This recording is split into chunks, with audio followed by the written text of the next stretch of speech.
Hey guys, um, this week I got kind of an interesting and unusual wake-up call. Sad one, actually. It made me really stop and think about who I was and what I thought and believed in, which is something I think we all should do. I was reading articles and doing some studying and researching on something, and I ran across an article about Vladimir Putin. Of course, he's supposed to be our arch enemy. He's the real bad guy of the universe and our world, and that's what we've been led to believe anyway. And I was interested in the words that he had. These are quotes from Vladimir Putin. He said, "You people do not feel a sense of the impending danger. This is what worries me. How do you not understand that the world is being pulled in an irreversible direction?" He makes a good point. Another quote, he says, "We see in Europe and the United States that the West have taken the way where they deny their own roots, including their Christian roots, which form the basis of Western civilization." That was the wake-up call for me. Vladimir Putin advocating for Christian values. It's a shocker. I like to think of myself as someone who is a good Christian and a good patriot, and it's Vladimir Putin who is raising the red flag and saying, hey, we're doing it wrong. Why haven't I done that? Why haven't we all done that? I've been bothered by something all through this study in truth, trying to get down to what the reality is of our nation and the way that we're living. I've spent a lot of time researching, a lot of time participating in groups of other people that have come to have a like mind as myself on certain things. And consistently, we find that we face difficulties with friends and with family because they don't believe us. They don't want to hear us. We are conspiracy theorists. And his article, his commentary, kind of brought that up to an angry head with me again. And so I'm going to kind of voice my thoughts on it because I'm kind of tired of it, actually. Anything that people don't want to hear about is a conspiracy theory. I mean, that's really what's going on. You don't want to hear that there was false elections, cheating, election rigging. It's a conspiracy theory. You don't want to hear about child pornography, pedophilia, child trafficking. Conspiracy theory. You don't want to hear that the head of the Catholic Church, the Pope himself, has been involved in satanic rituals. Conspiracy theory. Oh, I don't know. There's a million of them out there, right? Aliens and witchcraft and demons and angels and all those things that nobody wants to believe because they're too controversial. They are too scary. They are not the norm of what our conversations normally take. So, people don't want to talk about conspiracy theories. And if you do, if you believe in a deep state trying to control the world, if you see the inner workings of how things fit together in a way that doesn't make sense and you know that it's wrong, you're a conspiracy theorist. And people don't talk about conspiracies. Makes you look a little crazy. People don't want to talk about politics. Politics isn't about being Democrat or Republican. Politics, truly, if you get down to it, is the group of a nation's citizens deciding together what is right and wrong, good and bad for their nation, for their communities, and on a bigger scale, for the world. Politics is about deciding how we want to live who we want to be, what values we want to express, things like that. So people don't want to talk about that. Why? Because it's controversial. Why is it controversial? Well, there's a standard. Just like the conspiracy theories. There's a standard in what you talk about. As long as you talk about the weather and what happened last weekend and what the upcoming holiday is going to hold, you're okay. But if you stray from that standard for conversation, it's not accepted. Politics opens up a whole new gate of standards. What's right for America? What's good about our country? What's bad about our country? Well, people are all proud of the good. We're patriots. We have a great country. We fly our flag and we say the Pledge of Allegiance and we're good people. But then you look at society and you try to decide, is there a person out there who really doesn't think that the world is in trouble? Do we not really sense the impending danger that Putin talked about? I think we all do. But nobody wants to talk about it, because that requires us to address the standards we're living by. What do we want our countries to be? Who do we want to lead them? What are our expectations for truth? We don't want to fight about those things. We don't want to discuss those things because it might put us in conflict with someone else. So, if the idea of politics comes up, we are not allowed to talk about those. Religion, there's a big one. That's the other one you hear. I don't talk about religion. Okay, so what you don't talk about is God, because most religions deal with the existence of God, however you see him to be, whatever power he holds over you or the people. You may or may not believe in God. If you don't believe in God, then that's fine, but, you still have the problem of dealing with God, with what God represents. Good versus evil. Is there a God? Is there a Satan? Is there good? Is there evil? Many of us who advocate for these so-called conspiracy theories very much understand that we're in a war between good and evil. But people don't want to talk about that. They don't want to think that there's a hell that they might go to if they don't live according to a standard God has set down for his people. So, is there a standard? There's a Bible, if you believe in the God of the Bible. He says that there are things we should do and there's things that we shouldn't do. But we don't want to live like that. We want to think that we're very good people. We want to feel good about ourselves, but we want to do what we want to do.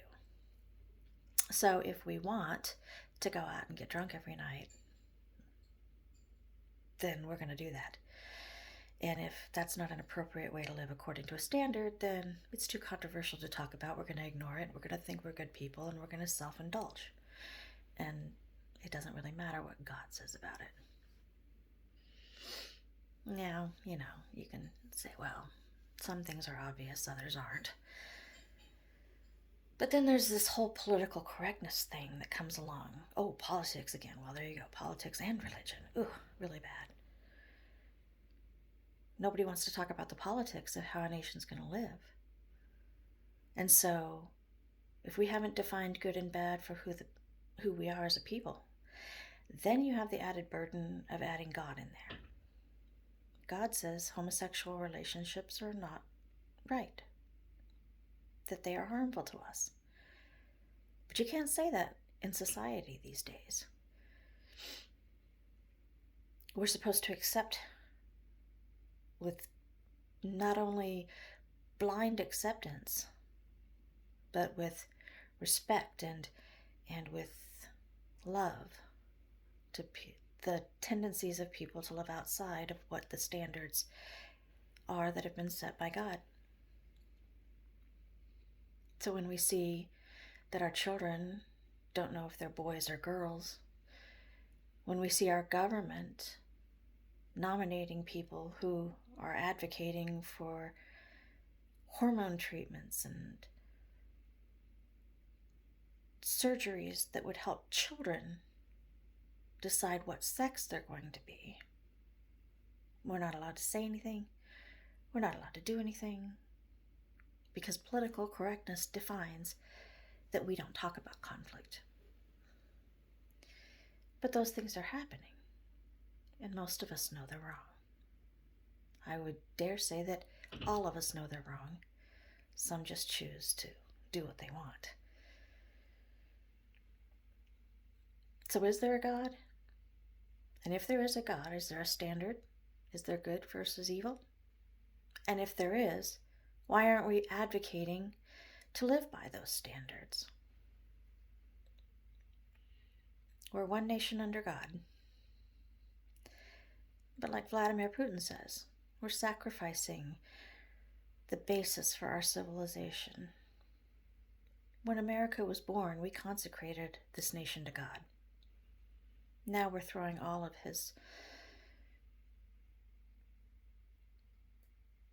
his direction aside. And why? Because we want to do what we want.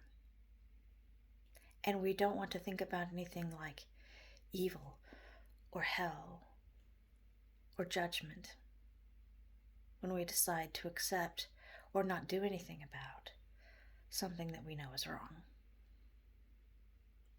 Takes you all the way back to the conspiracy theories then, doesn't it? Because now, if someone talks about pedophilia, well, that's wrong. That's very wrong. It's so wrong that we can't deal with it. It's deep, it's dark, it doesn't make us feel good about ourselves because we're living in a world where we're letting it happen and we haven't done anything about it. But it's inconvenient. It's hard. We can't agree on what it is that we should do, so we don't talk about it. When are we as a nation going to stand up and look at who we really are? When are we going to start talking about the difficult subjects? Last week, this Evergreen ship ran into the Suez Canal and was blocked there for days. If any of you truly think that that was just an accident that happened, well, you're one of those that avoid the conflict. You know, the conspiracy theories and the religion and the politics. Because when they boarded that ship, they found containers full of human beings. Dead ones and ones who were still alive. They found weapons. And they found a nuclear weapon that was on that ship that was set to detonate should anyone interfere with that ship's passage. Fortunately, our military still holds to standards, and our U.S. Space Force was able to deactivate that nuclear weapon so that it wouldn't go off and kill the rest of the people on that ship and the people around them in the Suez Canal. That ship was part of an Evergreen line. Evergreen was the Secret Service codename for Hillary Clinton. And the Clinton Foundation and Walmart are co-owners in that shipping line. I wonder how many children have floated through the Suez Canal in cargo ships of the Evergreen line and many others, because we don't want to talk about it. How many of you think that that's a conspiracy, that I just lied to you, that I just told you something outlandish and untrue?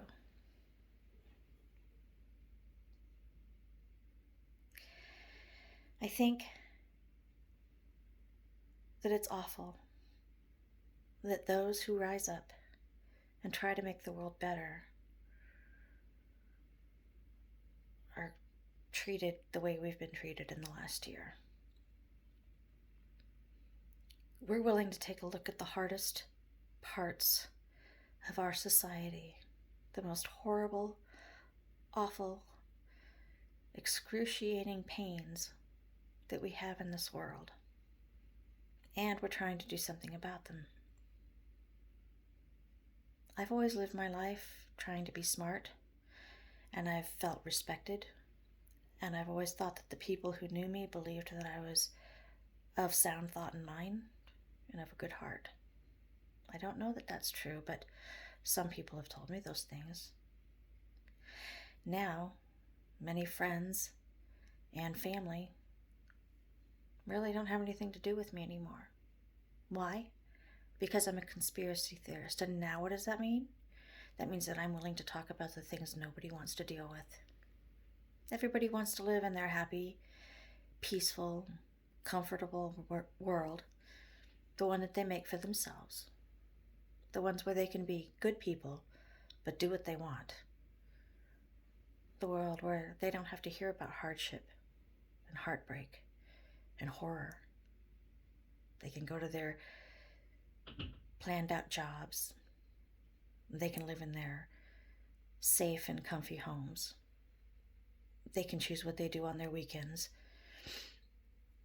They can live for themselves, but they don't live for others. And now we are facing a world that's in trouble. Horrible trouble.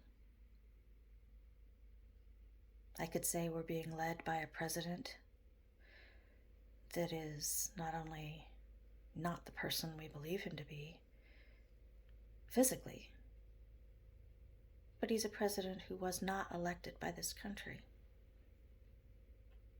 But that would get me in trouble because people don't want to hear that or believe it.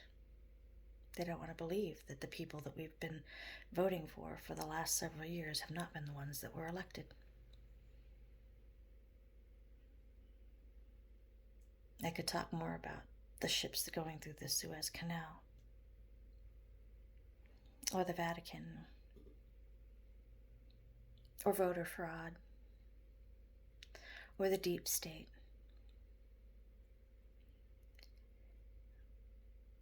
But that would fall on deaf ears.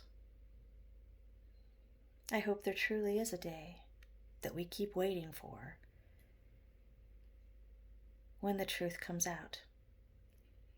I used to dread that day because I knew how hard it was for me and for my family to take in the truth, to take in the real information that nobody wants to look at. As we've studied and as we've grown in knowledge, it has been heartbreaking. What has been something that we couldn't have conceived before has become reality. And we know how much it's hurt to take those things in, to accept them, to understand them, and to try to find a way to fix them. And when the truth comes out, and it will, suddenly everyone's going to have to take a stand. Are you going to ignore it? Are you going to pretend that it doesn't exist? When they provide you with verifiable truth, when it's no longer a conspiracy theory, but just all the conspiracies that have been going on for years and years, where are you going to stand? What standard are you going to follow? Because I promise you that all of us have to take a side. You will have to stand for one side or the other, the good or the bad. You will have to decide what you're going to support and who you're going to support and how you're going to do that. You're going to have to decide on what the standards are that you use to judge what's right and wrong. I used to dread the time when people would find out, but I don't anymore. I'm anxious for it. Because I'm tired of living in a world where we allow these terrible things to go on and on. because political correctness and self-indulgence allow us to let it go on. So those are my thoughts. Not very popular, but that's okay. Not much that I've said has been popular in the last year. But I'm willing to stand and contribute to what might help. And I hope someday all of you will be able to do the same. To those of you who are in this with me, hang in there, stand strong, hold the line. We're going to get there, and I think it's going to get better. I hope you all have a very beautiful Resurrection Sunday, and I bless you, and I say goodbye.